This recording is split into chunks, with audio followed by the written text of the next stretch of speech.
আজ থেকে তোমার হাতে বাবা আমি আমার মেয়ের হাত তুলে ধরে দিলাম। তুমি ওকে খুশি রাখবে, ভালো করে রাখবে। আজ থেকে তোমার দায়িত্বে থাকলো আমার মেয়ে। তুমি সম্পূর্ণ আমার মেয়ের জন্য দায়িত্ব তুমি গ্রহণ করবে বাবা। আমি তোমাকে দান করলাম আমার মেয়েকে।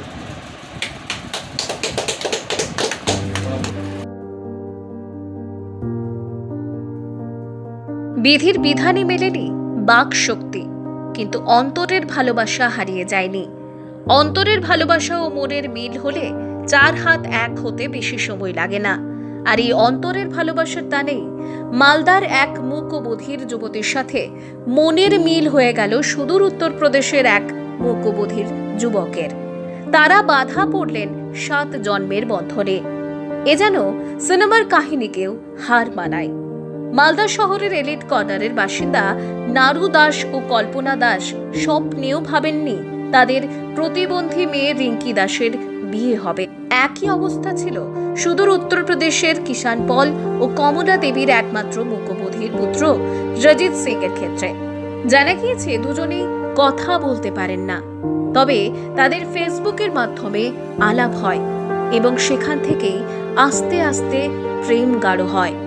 প্রেমের টানে সুদূর উত্তরপ্রদেশ থেকে ওই মূকবধির যুবক রজিত মালদায় আসেন এবং এখানে রিঙ্কির সাথে তার সামনাসামনি দেখাও হয়।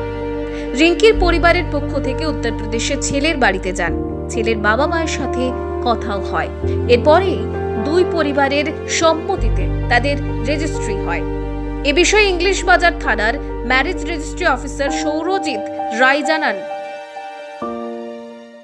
মেয়ে হচ্ছে কানে শুনতে পায় না, কথা বলতে পারে না।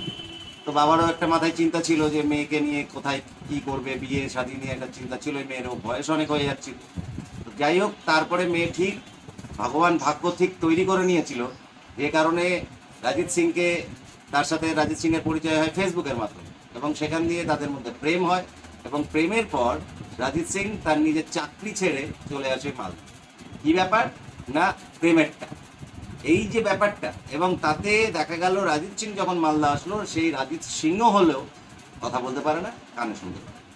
তার মানে এদের দুজনের যে ভগবানের যে মিলটা, এই টানে যে রাজিত সিং এসছে, আমি সেই উৎসাহে আজকে এদের এই রেজিস্ট্রিটা কমপ্লিট করলাম এবং একটিও পয়সা এদের কাছ থেকে আমি নিয়ে নিই। শুধু একটি মাত্র কারণ, যে আমার মালদার মেয়ে রাজিত সিংয়ের সঙ্গে গিয়ে উত্তরপ্রদেশে যেন গিয়ে ভালো থাকে, তারা সুখে থাকে, এটুকুই আমার কামনা। আমার আজকে 400 নম্বর বিয়ে। আমি আগামী আরও হয়তো 10,000 বিয়ে দেবো, কিন্তু এই বিয়েটা চিরজীবন আমার মনে।